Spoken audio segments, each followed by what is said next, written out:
ಸ್ನೇಹಿತರೆ, ಇವಾಗ HSRP ಪ್ಲೇಟ್ನ already ಇಲ್ಲಿ ಅಪ್ಲೈ ಮಾಡೋದು ಹೆಂಗೆ ಅಂತ ಹೇಳಿ ತೋರಿಸಿದ್ದೆ. ಆಲ್ರೆಡಿ ಅಪ್ಲೈ ಮಾಡಿದ್ವಿ. ಈಗ ಅವ್ರು ಯಾವತ್ತು ಕೊಟ್ಟಿದ್ರು ಅಪಾಯಿಂಟ್ಮೆಂಟ್ ಡೇಟು, ಆ ಡೇಟಲ್ಲಿ ನಾವು ಆ ಡೀಲರ್ ಹತ್ರ ಹೋಗ್ತಾ ಇದೀವಿ. ಸೊ ಈ ಗಾಡಿ ತಗೊಂಡು ಹೋಗ್ತೀನಿ. ಅಲ್ಲಿ ಯಾವ ಥರ ಪ್ರೊಸೀಜರ್ ಇರುತ್ತೆ ಅನ್ನೋದ ಅಲ್ಲಿ ವಿಡಿಯೋ ಮಾಡಿ ತೋರಿಸ್ತೀನಿ. ಸೊ ಬನ್ನಿ, ಇವಾಗ ಆ ಡೀಲರ್ ಹತ್ರ ಹೋಗ್ಬೇಕು, ತಾವರೆಕೆರೆ ಹತ್ರ. ಸೊ ಇದೇ ಗಾಡಿ, ಈ ಗಾಡಿಗೆ ನಾವು ಈ ಪ್ಲೇಟ್ನ ಚೇಂಜ್ ಮಾಡಬೇಕು. ಇದ್ದೀರಾ, ಈ ಪ್ಲೇಟ್ನ ಚೇಂಜ್ ಮಾಡಬೇಕು.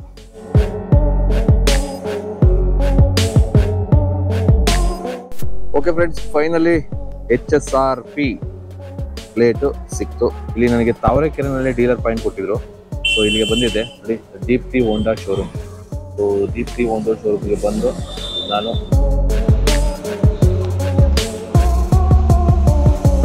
HSRP ಪ್ಲೇಟ್ನ ನೋಡಿದ್ದೀನಿ. ಇವಾಗ ನನಗೆ ಫಿಟ್ಟಿಂಗ್ ಮಾಡಿಕೊಡ್ತಾರೆ. ಸೊ ಬನ್ನಿ, ಅದನ್ನು ನಾನು ನಿಮಗೆ ತೋರಿಸ್ತಾ ಹೋಗ್ತೀನಿ. ಸೊ ಇದನ್ನ ಆಲ್ರೆಡಿ ಎಕ್ಸ್ಚೇಂಜ್ ಮಾಡ್ತಾ ಇದ್ದಾರೆ.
ಫೈನಲಿ ರಿವೋಲ್ಟ್ ಹಾಕ್ಬಿಟ್ಟು ಫಿಟ್ ಮಾಡಿದ್ದಾರೆ.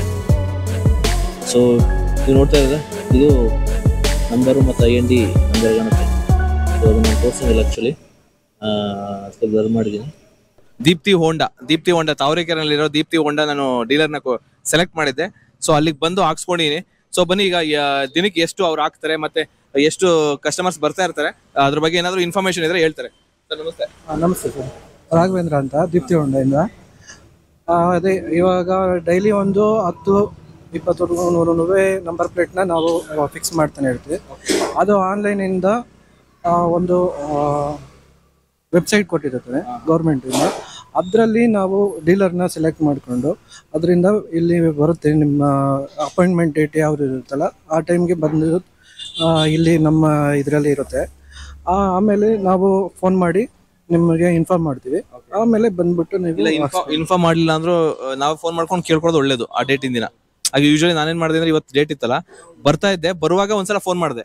ನಿಮ್ಗೆ ಅಕ್ಲೈನ್ಮೆಂಟ್ ಕೊಟ್ಟಿರ್ತಾರಲ್ಲ, ಅದರಲ್ಲಿ ಡೇಟ್ ಇರುತ್ತೆ. ಆ ಡೇಟ್ ಪ್ರಕಾರವಾಗಿ ಅಲ್ಲಿ ನಂಬರ್ ಕೊಟ್ಟಿರ್ತೀವಿ ನಮ್ದು ಡೀಲರ್ದು, ಅದ್ರ ಫೋನ್ ಮಾಡ್ಕೊಂಡು ಬರ್ತೀವಿ. ಓಕೆ ಸ್ನೇಹಿತರೆ, ನೋಡಿದ್ರಲ್ಲ, ಆಕ್ಚುಲಿ ನೀವೇನ್ ಮಾಡ್ಬೇಕಪ್ಪ ಅಂದ್ರೆ, ನಿಮ್ ಡೇಟ್ ಏನ್ ಕೊಟ್ಟಿರ್ತಾರೋ ಆ ಕರೆಕ್ಟ್ ಆಗಿ ಆ ಡೇಟ್ ನ ನೋಡ್ಕೊಂಡು ನೀವು ಅವ್ರಿಗೆ ಫೋನ್ ಮಾಡೋದು ಒಳ್ಳೇದು ಬರೋದಕ್ಕಿಂತ ಮುಂಚೆ. ಯಾಕಂದ್ರೆ ಒಂದ್ಸಲ ಏನಾದ್ರು ಬರ್ಲಿಲ್ಲ ಅಂದ್ರೆ ಸುಮ್ಮನೆ ಬಂದು ಹೋಗೋ ಅವಶ್ಯಕತೆ ಇರೋದಿಲ್ಲ. ಸೊ ಯೂಶಲಿ ಆ ಡೇಟ್ ಕೊಟ್ಟಿದ್ದಕ್ಕೆ ಬಂದಿರುತ್ತಾ ಪಕ್ಕ? ಅದು ಬಂದಿರುತ್ತೆ ಸರ್, ಯಾವ್ದು ಏನು ಮಿಸ್ ಆಗಿಲ್ಲ ಇದುವರೆಗೂ, ಎಲ್ಲ ಬಂದಿರುತ್ತೆ. ಅವ್ರು ಯಾವತ್ತು ಅಪಾಯಿಂಟ್ಮೆಂಟ್ ಕೊಟ್ಟಿರ್ತಾರೋ ಆ ಅಪಾಯಿಂಟ್ಮೆಂಟ್ ಕರೆಕ್ಟ್ ಬಂದಿದೆ, ಯಾವ್ದು ಮಿಸ್ ಆಗಿಲ್ಲ. ಓಕೆ, ಯಾವ್ದು ಮಿಸ್ ಆಗಿರಲ್ವಂತೆ, ಅವ್ರು ಏನ್ ಡೇಟ್ ಕೊಟ್ಟಿರ್ತಾರೋ ಆ ಡೇಟಿಗೆ ಬಂದೇ ಬರುತ್ತೆ. ಯೂಶಲಿ ಬೆಟರ್ ಅಂದ್ರೆ ನೀವು ಒಂದ್ಸಲ ಫೋನ್ ಮಾಡ್ಕೊಂಡು ನಂಬರ್ ಪ್ಲೇಟ್ ಬಂದಿದೆಯಲ್ಲ ಅಂತ ಕನ್ಫರ್ಮ್ ಮಾಡ್ಕೊಂಡು ನೀವು ಅಲ್ಲಿ ಡೀಲರ್ ಪಾಯಿಂಟ್ ಹತ್ರ ಹೋಗೋದು ಒಳ್ಳೇದು. ಯಾರೆಲ್ಲ ಹಾಕಿಸ್ಬೇಕು, ಯಾರೆಲ್ಲ ಹಾಕಿಸೋ ಅವಶ್ಯಕತೆ ಇಲ್ಲ. ಆಲ್ರೆಡಿ ಯಾರಿಗೆ HSRP ಪ್ಲೇಟ್ ಇದೆ ಮತ್ತೆ IND ಪ್ಲೇಟ್ಗೂ HSRP ಪ್ಲೇಟ್ಗೂ ಏನು ಡಿಫ್ರೆನ್ಸ್ ಇದೆ, ಪ್ರತಿಯೊಂದು ಡೀಟೇಲ್ಸ್ನು ಹಿಂದಿನ ವಿಡಿಯೋದಲ್ಲಿ ತಿಳ್ಕೊಂಡಿದ್ವಿ. ಆದ್ರೆ ಈ ವಿಡಿಯೋದಲ್ಲಿ HSRP ಪ್ಲೇಟ್ ಹೇಗೆ ಅಪ್ಲೈ ಮಾಡೋದು ಅನ್ನೋದು ಆಲ್ರೆಡಿ ಹೇಳಿದ್ದೆ, ಮತ್ತೊಮ್ಮೆ ಈ ವಿಡಿಯೋದಲ್ಲಿ ಹಾಕಿರ್ತೀನಿ. HSRP ಪ್ಲೇಟ್ಗೆ ಅಪ್ಲೈ ಮಾಡೋದು ಹೇಗೆ, ಮತ್ತೆ ಅದನ್ನ ಅಪ್ಲೈ ಮಾಡಾದ್ಮೇಲೆ ಅದು ಕೊಟ್ಟಿರ್ತಕ್ಕಂಥ ಅಪಾಯಿಂಟ್ಮೆಂಟ್ ಅಂದ್ರೆ ಸ್ಲಾಟ್ ಏನಿರುತ್ತೋ ಆ ಸ್ಲಾಟ್ಗೆ ಹೋಗಿ ನಾವು ಆ ಪ್ಲೇಟ್ನ ಹೆಂಗೆ ಚೇಂಜ್ ಮಾಡ್ಕೋಬೇಕು ಅನ್ನೋ ಪ್ರತಿಯೊಂದು ಡೀಟೇಲ್ಸ್ನು ಈ ವಿಡಿಯೋದಲ್ಲಿ ತಿಳಿಸ್ಕೊಟ್ಟಿದ್ದೀನಿ. ಸೊ ಈ ವಿಡಿಯೋ ನಿಮಗೆ ಇಷ್ಟ ಆಗಿರುತ್ತೆ ಅಂತ ಅನ್ಕೋತೀನಿ. ಇದೇ ಥರ ವಿಡಿಯೋಗಳು ಮತ್ತು ಇನ್ಫಾರ್ಮೇಷನ್ ವಿಡಿಯೋಗಳನ್ನ ನಾನು ನಿಮಗೆ ಮಾಡ್ತಾ ಇರ್ತೀನಿ. ನಮ್ಮ ಚಾನಲ್ನ ಸಬ್ಸ್ಕ್ರೈಬ್ ಮಾಡೋದನ್ನ ಮರಿಬೇಡಿ ಯಾವುದೇ ಕಾರಣಕ್ಕೂ. ಮತ್ತೆ ನಿಮ್ಮ ಫ್ರೆಂಡ್ಸ್ಗೆಲ್ಲ ಶೇರ್ ಮಾಡಿ. ಮತ್ತೆ ಯಾರೆಲ್ಲ HSRP ಪ್ಲೇಟ್ನ ಇನ್ನೂ ಹಾಕ್ಸ್ಕೊಂಡಿಲ್ಲ ಅವರು ಆದಷ್ಟು ಬೇಗ ಹಾಕ್ಸ್ಕೊಳ್ಳಿ. ಯಾವಾಗ ಸರ್ಕಾರದವರು ಕಾನೂನನ್ನ ತಗೋಬರ್ತಾರೆ, ಯಾವಾಗ ಎಂಡ್ ಡೇಟ್ ಹೇಳ್ತಾರೆ ಒಂದು ಗೊತ್ತಾಗೋದಿಲ್ಲ, ಯಾವಾಗ ಬೇಕಾದ್ರೂ ಅವರು ಟೈಮ್ನ ಅವಧಿನ ಕ್ಲೋಸ್ ಮಾಡ್ಬೋದು. ಹಾಗಾಗಿ ಬೇಗ, ಆದಷ್ಟು ಬೇಗ HSRP ಪ್ಲೇಟ್ನ ಯಾರೆಲ್ಲ ಹಾಕ್ಸ್ಕೊಂಡಿಲ್ಲ ಅವರು ದಯವಿಟ್ಟು ಬೇಗ ಹಾಕ್ಸ್ಕೊಳ್ಳಿ ಅಂತ ಹೇಳ್ತಾ ಇದ್ದೀನಿ. ಅದ್ರ ಜೊತೆಗೆ ಮತ್ತೆ ಅಪ್ಲೈ ಮಾಡುವಾಗ ಕೆಲವೊಂದು ಸಮಸ್ಯೆ ಬರುತ್ತೆ ಅಂತ ಕೆಲವರು ಕಾಲ್ ಮಾಡಿದ್ದಾರೆ. ಆದರೆ ಕಾಲ್ ಮಾಡಿ ಕೆಲವರು ಕೇಳ್ತಾರೆ, ಸರ್ ಅಮೌಂಟ್ ಪೇ ಮಾಡ್ಬಿಡ್ತೀನಿ, ನೀವೇ ಒಂಚೂರು ಅಪ್ಲೈ ಮಾಡಿಕೊಟ್ಬಿಡಿ ಅಂತ. ಬಟ್ ಅದು ನೀವೇ ಯೋಚನೆ ಮಾಡಿ, ಎಲ್ಲರಿಗೂ ನಾನು ಅಪ್ಲೈ ಮಾಡ್ಕೊಡೋಕ್ಕಾಗಲ್ಲ. ಸೊ ನಾನು ಏನು ಸ್ಟೆಪ್ ಹೇಳಿದೀನೋ ಆ ಸ್ಟೆಪ್ನ ನೋಡಿಕೊಂಡು ನೀವು ನೀಟಾಗಿ ಫಾಲೋ ಮಾಡಿ, ಖಂಡಿತ ಅದಾಗುತ್ತೆ. ಯಾಕಂದ್ರೆ ಈಸಿ ಕೆಲಸ, ತುಂಬಾ ಈಸಿ ಆಯಿತು ನನಗಂತೂ. ಅಪ್ಲೈ ಆದಮೇಲೆ ಏನು ಡೇಟ್ ಕೊಟ್ಟಿದ್ರು ಆ ಡೇಟ್ಗೆ ಕರೆಕ್ಟಾಗಿ ಒಂದು ಫೋನ್ ಮಾಡಿ ನಿಮ್ಮ ಡೀಲರ್ಗೆ, ಯಾರಿಗೆ ಯಾವ ಡೀಲರ್ನ ಸೆಲೆಕ್ಟ್ ಮಾಡಿರ್ತೀರೋ ಆ ಡೀಲರ್ಗೆ ಫೋನ್ ಮಾಡಿಬಿಟ್ಟು ಬಂದಿದೆಯಾ ಅಂತ ಕನ್ಫರ್ಮ್ ಮಾಡ್ಕೊಂಡು ಅಲ್ಲಿಗೆ ಹೋಗಿ. ಮತ್ತೆ ಇನ್ನೊಬ್ರು ತಪ್ಪು ಮಾಡಿದ್ರು, ನೀವು ಡೀಲರ್ನ ಸೆಲೆಕ್ಟ್ ಮಾಡ್ಬೇಕಾದ್ರೆ ತುಂಬಾ ಎಚ್ಚರಿಕೆಯಿಂದ ಇರಿ. ನಾನು ಆಲ್ರೆಡಿ ಇಬ್ಬರನ್ನ ಮಾತಾಡ್ಸಿದೆ, ಅವರು ಕೋರ್ಮಂಗಲ ಅವ್ರು ಇರೋದು. ಆಕ್ಚುಲಿ ಕೋರ್ಮಂಗಲದಿಂದ ಇಲ್ಲಿ ತಾವರೆಕೆರೆ ಬಂದಿದ್ದಾರೆ, ಅಂದ್ರೆ ಮಾಗಡಿ ರೋಡ್ ತಾವರೆಕೆರೆಗೆ. ಅವ್ರೇನ್ ತಿಳ್ಕೊಂಡ್ರು, ಕೋರ್ಮಂಗಲದಲ್ಲಿ ತಾವರೆಕೆರೆ ಅಂದ್ರೆ ಅಲ್ಲೊಂದು ತಾವರೆಕೆರೆ ಇದೆ, ಆ ತಾವರೆಕೆರೆ ಅಂತ ತಿಳ್ಕೊಂಡು ಸೆಲೆಕ್ಟ್ ಮಾಡ್ಬಿಟ್ರು. ಸೊ ಅಡ್ರೆಸ್ನ ನೋಡ್ಲಿಲ್ಲ. ಹಂಗೆ ಆತರ ಬೀಳಬಾರ್ದು, ಎಚ್ಚರಿಕೆ ವಹಿಸ್ಬೇಕು ಅನ್ನೋದಕ್ಕೆ ಅವರೇ ಎಕ್ಸಾಂಪಲ್. ಯಾಕೆಂದ್ರೆ ಅವರು ಇರೋದು ಕೋರ್ಮಂಗಲ ಆದ್ರೆ ಅವ್ರಿಗೆ ನಿಯರೆಸ್ಟ್ ಕೋರ್ಮಂಗಲದಲ್ಲಿ ತುಂಬಾ ಡೀಲರ್ಗಳಿದೆ, ಡೀಲರ್ ಪಾಯಿಂಟ್ಸ್ ಇದೆ. ಬಟ್ ಆದ್ರೆ ಅವರು ಮಾಗಡಿ ರೋಡ್ ತಾವರೆಕೆರೆಗೆ ಬಂದಿದ್ದಾರೆ, ತುಂಬಾನೇ ಡಿಸ್ಟೆನ್ಸ್ ಇದೆ. ಪಾಪ ಅವರು ಅದೇ ಅರ್ಜೆಂಟಲ್ಲಿ ಮಾಡ್ಲಿಕ್ಕೆ ಹೋಗಿ ಆ ರೀತಿ ಸೆಲೆಕ್ಟ್ ಮಾಡಿದ್ದಾರೆ. ನೀವು ಆ ರೀತಿ ಮಾಡ್ಕೋಬೇಡಿ.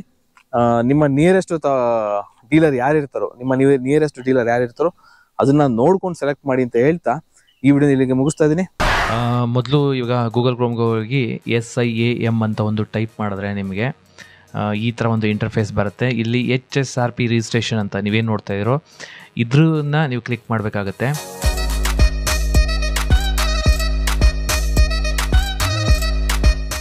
ಈಗ ನಿಮಗೆ SIAM ಈ ಥರ ಒಂದು ಇಂಟರ್ಫೇಸ್ ಬರುತ್ತೋ, ಇಲ್ಲಿ ನಿಮಗೆ ಫುಲ್ ನೇಮ್ ಬರೀರಿ, ಮತ್ತು vehicle registration number, email address, email ID ಮತ್ತು ಮೊಬೈಲ್ ನಂಬರು, ಸ್ಟೇಟು ಮತ್ತು ಡಿಸ್ಟಿಕ್ಕು, ಇದನ್ನೆಲ್ಲ ಫಿಲ್ ಮಾಡಿಬಿಟ್ಟು ಅಗ್ರಿ ಹೊಡೆದು ಸಬ್ಮಿಟ್ ಕೊಡಿ. ಈ ಥರ ಒಂದು ಇಂಟರ್ಫೇಸ್ ಬರುತ್ತೆ. ಇಲ್ಲಿ ನಿಮಗೆ ಮೇಲ್ಗಡೆ ನಿಮ್ಗೆ ಆಲ್ರೆಡಿ ನೀವು ಯಾವ ಡಿಸ್ಟಿಕ್ಕು ಮತ್ತು ಸ್ಟೇಟ್ ಎಲ್ಲ ಇದು ಮಾಡಿರ್ತಾರೋ ಅದು ಆಲ್ರೆಡಿ ಮೆನ್ಷನ್ ಆಗಿರುತ್ತೆ. ಮತ್ತು ಇಲ್ಲಿ ನಿಮಗೆ 2 ವೀಲರಾ 3 ವೀಲರಾ ಕಾರಾ ಏನು ಅಂತ ನೀವು ಚೇಂಜ್ ಮಾಡಬೇಕಾಗತ್ತೆ, ಅಂದರೆ ಸೆಲೆಕ್ಟ್ ಮಾಡ್ಕೋಬೇಕಾಗತ್ತೆ. ಸೊ 2 ವೀಲರ್ ಆಗಿರೋದ್ರಿಂದ ನಾನು 2 ವೀಲರ್ ಅಂತ ಕೊಟ್ಟಿದ್ದೀನಿ. ಇನ್ನು ನಿಮಗೆ ಯಾವ ಕಂಪ್ನಿ ಕಾರು ಅಂದರೆ ಯಾವ ಕಂಪ್ನಿದು ಅನ್ನೋದು ಇಲ್ಲಿ ಮೆನ್ಷನ್ ಆಗಿರುತ್ತೆ, ಆ ಕಂಪ್ನಿನ ನೀವು ಕ್ಲಿಕ್ ಮಾಡಬೇಕಾಗುತ್ತೆ. ನಾನು ಹೋಂಡಾನ ಕ್ಲಿಕ್ ಮಾಡ್ತೀನಿ. ಸೊ ಹೋಂಡಾ ಕ್ಲಿಕ್ ಮಾಡಿದೆ ಅಂದ್ಕೊಳ್ಳಿ. ಇವಾಗ ನೆಕ್ಸ್ಟು ನಿಮಗೆ ಈ ಥರ ಒಂದು ಇಂಟರ್ಫೇಸ್ ಬರುತ್ತೆ. ಇಲ್ಲಿ ನಿಮಗೆ ಒಂದು ವೆಯ್ಟ್ ಮಾಡಿ. ಇವಾಗ ಇದರಲ್ಲಿ ನಿಮಗೆ ಫಸ್ಟು ಸ್ಟೇಟ್ನ ಸೆಲೆಕ್ಟ್ ಮಾಡಬೇಕು. ಅದಾದಮೇಲೆ ಫಿಟ್ಮೆಂಟ್ ಲೊಕೇಶನ್, ಎಲ್ಲಿ ನಿಮಗೆ ಫಿಟ್ ಮಾಡ್ತಾರೆ ಆ ಲೊಕೇಶನ್, ಡೀಲರ್ ಪಾಯಿಂಟಲ್ಲೇ ಅಥವಾ ಮನೆಗೆ ಅಂತ ಕೇಳ್ತಾರೆ. ಸೊ ಯೂಶ್ವಲಿ ಡೀಲರ್ ಪಾಯಿಂಟ್ ಮಾಡೋದು ಒಳ್ಳೆಯದು, ಯಾಕೆಂದರೆ ಹಳ್ಳಿಗಳೆಲ್ಲ ಮನೇಲಿ ಬರೋಲ್ಲ. ನೆಕ್ಸ್ಟು ಇಲ್ಲಿ ಓಲ್ಡ್ ವೆಹಿಕಲ್ HSRP ಕಿಟ್ ಅಂತ ತೊಗೊಳ್ಳಿ, ಸೆಲೆಕ್ಟ್ ಮಾಡಿ. ಯಾಕೆಂದರೆ ನಿಮ್ಗೆ ಆಲ್ರೆಡಿ ಒಳ್ಳೇದಕ್ಕೆ ತಾನೇ ನೀವು ಹಾಕಿಸ್ತಾ ಇರೋದು, ಹಾಗಾಗಿ ಇಲ್ಲಿ ನಿಮಗೆ ವೆಹಿಕಲ್ ರಿಜಿಸ್ಟ್ರೇಷನ್ ನಂಬರ್ ಹಾಕಿ, ಇಲ್ಲಿ ವೆಹಿಕಲ್ ಚಾಸಿಸ್ ನಂಬರ್ ಹಾಕಿ, ಇಲ್ಲಿ ವೆಹಿಕಲ್ ಎಂಜಿನ್ ನಂಬರ್ ಹಾಕಿರಿ, ಫುಲ್ ಹಾಕಿ. ನೆಕ್ಸ್ಟ್ ಕೊಡಿ. ಸೊ ಈ ಥರ ಬರುತ್ತೆ. ಇದು ಬಂದರೆ ನಿಮಗೆ ಸಿಟಿ ಬಂದು ಬೆಂಗಳೂರು ಸೆಲೆಕ್ಟ್ ಮಾಡ್ಕೊಳ್ಳಿ. ಇನ್ನು ಡೀಲರ್ HSRP ಸೆಂಟರು ಇಲ್ಲಿ ನಿಮಗೆ ಸೆಲೆಕ್ಟ್ ಮಾಡಬೇಕಾಗುತ್ತೆ. ಇಲ್ಲಿ ತುಂಬಾ ತಲೆನೋವಿದೆ, ಅಂದರೆ ನಿಮಗೆ ತುಂಬ ಸೆಂಟರ್ಸ್ ಇರುತ್ತೆ, ಬಟ್ ಅಲ್ಲಿ ನೀವು ಸೆಂಟರ್ಸ್ನ ಓಪನ್ ಮಾಡಿದ್ರೆ ಇಲ್ಲಿ ನಿಮಗೆ ಡೇಟ್ನ ಮೆನ್ಷನ್ ಮಾಡೋದಕ್ಕೆ ಡೇಟೇ ತೋರಿಸೋದಿಲ್ಲ, ಅಂದರೆ ಸೆಲೆಕ್ಟ್ ಮಾಡೋಕ್ಕಾಗೋದಿಲ್ಲ ಡೇಟಾ ಯಾವತ್ತು ಹೋಗಬೇಕು ಅನ್ನೋದು. ಯಾಕೆ ಅಂದರೆ ಆ ಡೀಲರ್ ಪಾಯಿಂಟಲ್ಲಿ ನಿಮ್ಮ ಈ ಸೇವೆ ಸಿಗೋದಿಲ್ಲ. ಅಂದರೆ ನಿಮ್ಮ ಯಾವ ಗಾಡಿ ನಂಬರ್ ಪ್ಲೇಟ್ ತೊಗೊಳೋಕ್ಕೆ ಟ್ರೈ ಮಾಡ್ತಾ ಇರ್ತೀರೋ ಆ ನಂಬರ್ ಪ್ಲೇಟ್ಗೆ ಅಲ್ಲಿ ಸಿಗೋದಿಲ್ಲ. ಹಂಗಾಗಿ ನೀವು ನಿಯರೆಸ್ಟು ಚೂಸ್ ಮಾಡ್ತಾ ಹೋಗಿ, ಅದರಲ್ಲಿ ಯಾವುದು ಸೌಲಭ್ಯ ಇರುತ್ತೋ ಅದನ್ನು ಮಾತ್ರ ಸೆಲೆಕ್ಟ್ ಆಗುತ್ತೆ. ಚೆಕ್ ಮಾಡ್ತಾನೆ ಇರಬೇಕು. ನೋಡಿ, ನಾನು ಚೆಕ್ ಮಾಡ್ತಾ ಇದ್ದೀನಿ.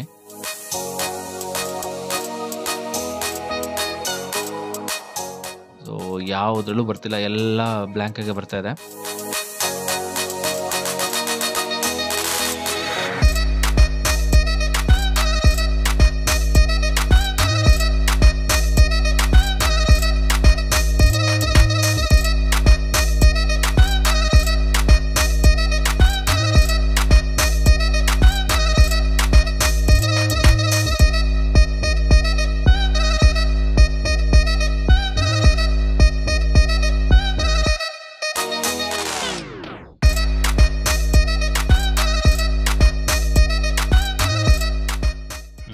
ಸೊ ಇದು ಬಂತು, ನಿಯರೆಸ್ಟ್ ಯಾವುದೋ ಒಂದು ತಾವರೆಕೆರೆ ಡೀಲರ್ಗೆ ಸೆಲೆಕ್ಟ್ ಮಾಡಿದೆ, ಬಂತು. ಇಲ್ಲಿ ನನಗೆ ಯಾವ ಡೇಟ್ ಬೇಕೋ ಅದನ್ನು ಸೆಲೆಕ್ಟ್ ಮಾಡ್ಕೊಳ್ಳಿ. ಅಂದರೆ ಯಾವ ಡೇಟ್ ಸ್ಲಾಟ್ ಖಾಲಿ ಇದೆ ಅದಕ್ಕೆ ಕೇಳ್ತಾರೆ. ಸೊ ಆ ಡೇಟಲ್ಲಿ ನೀವು ಸೆಲೆಕ್ಟ್ ಮಾಡ್ಕೊಳ್ಳಿ.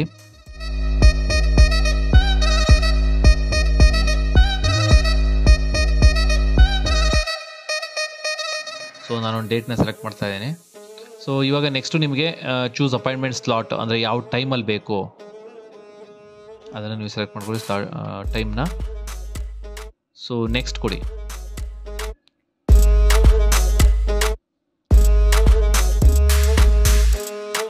ಸೊ ನೆಕ್ಸ್ಟ್ ಇವಾಗ ಕೆಲವೊಂದು ಡೀಟೇಲ್ಸ್ ಬಂತು ಆಲ್ರೆಡಿ, ಆಯಿತಾ. ರಿಜಿಸ್ಟ್ರೇಷನ್ ಡೇಟು ಎಲ್ಲ ಬಂತು. ಮತ್ತು ಅದು ಬಿಟ್ಟರೆ ವೆಹಿಕಲ್ ಟೈಪ್ ಬಂದು ನಿಮಗೆ ಮೋಟರ್ ಸೈಕಲ್ ಕೊಡಿ, ಏಕೆಂದರೆ ಇದು ಬೈಕ್ ಆಗಿರೋದ್ರಿಂದ ಮೋಟ್ರ್ ಸೈಕಲ್ನ ಕೊಡಿ.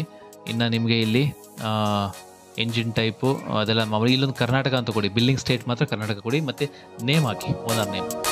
ನೆಕ್ಸ್ಟ್ ಕೊಡಿ.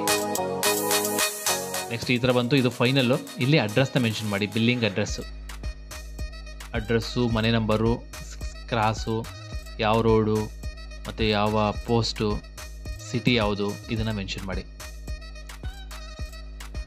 ಸೊ ನೆಕ್ಸ್ಟ್ ಕೊಟ್ಟರೆ ನಿಮಗೆ ಇನ್ನು ಪೇಮೆಂಟ್ ಮೆಥಡ್ ಬರುತ್ತೆ. ಪೇಮೆಂಟ್ ಮೆಥಡಲ್ಲಿ ನಿಮಗೆ QR ಕೋಡ್ ಮೆಥಡೇ ಯೂಶ್ವಲಿ ಗುಡ್ ಮೆಥಡ್ ಅಂತ ಅನಿಸುತ್ತೆ. ನಿಮಗೆಲ್ಲ ಫೋನ್ಪೇ, ಗೂಗಲ್ ಪೇ ಯಾವುದ್ರ ಮುಖಾಂತರ ಪೇ ಮಾಡ್ಬೋದು. ಇಲ್ಲ ನೆಟ್ ಬ್ಯಾಂಕಿಂಗ್ ಥ್ರೂ ಮಾಡ್ತೀನಿ ಅಂದರೆ ನೆಟ್ ಬ್ಯಾಂಕಿಂಗ್ ಮಾಡ್ಬೋದು. QR code better. ಪೇ ಮಾಡಾದಮೇಲೆ ಈ ಥರ ಬರುತ್ತೆ, your HSRP request has been submitted successfully ಅಂತ ಬಂತು. ಇವಾಗ ಸಬ್ಮಿಟ್ ಆಯಿತು. ನಿಮಗೊಂದು ನೋಟಿಫಿಕೇಷನ್ ಬರುತ್ತೆ, OTP ಬರುತ್ತೆ. ಅದೆಲ್ಲ ಬಂದು OTP ಎಂಟ್ರಿ ಮಾಡಿದ್ಮೇಲೆ ನಿಮಗೆ ಸಬ್ಮಿಟ್ ಆಗುತ್ತೆ.